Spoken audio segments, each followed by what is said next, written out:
आप जानते हैं, भारत के इतिहास में एक ऐसा राजा भी हुआ जिसने सिर्फ 16 साल की उम्र में पूरा साम्राज्य संभाल लिया था। लेकिन कहानी इतनी सीधी नहीं है, क्योंकि उसके राज की शुरुआत ही हुई थी धोखे, हत्या और रहस्यमयी मौतों से। जी हाँ, हम बात कर रहे हैं सम्राट हर्ष की, जिसका शासन 606 से 647 ईस्वी तक चला। लेकिन सोचिए जरा, अगर कोई राजा इतनी कम उम्र में गद्दी पर बैठे तो उसके पीछे कितनी खतरनाक कहानी छुपी होगी।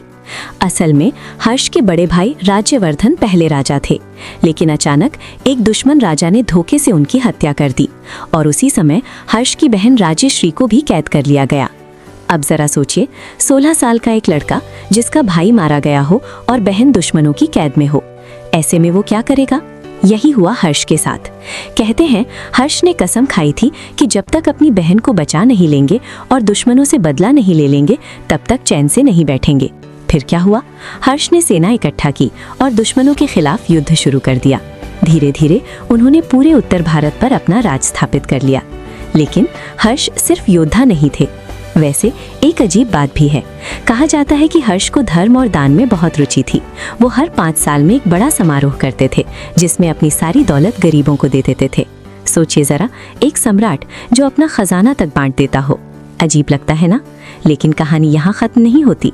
इतना शक्तिशाली राजा जिसने पूरे उत्तर भारत पर राज किया, 647 ईस्वी में अचानक गायब हो गया। कुछ इतिहासकार कहते हैं उसकी मौत रहस्यमयी थी, और सबसे डरावनी बात यह है कि हर्ष के मरते ही उसका विशाल साम्राज्य भी टुकड़ों में बिखर गया। कोई उत्तराधिकारी नहीं, कोई मजबूत वारिस नहीं, और देखते ही देखते इतना बड़ा साम्राज्य इतिहास में खो गया।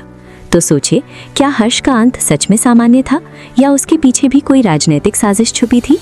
क्योंकि इतिहास में कई बार राजाओं की मौत भी रहस्य बन जाती है। अगर आपको ऐसे ही इतिहास के रहस्यमय किस्से सुनना पसंद है तो चैनल को फॉलो जरूर कीजिए, क्योंकि अगली कहानी शायद इससे भी ज्यादा रहस्यमयी हो।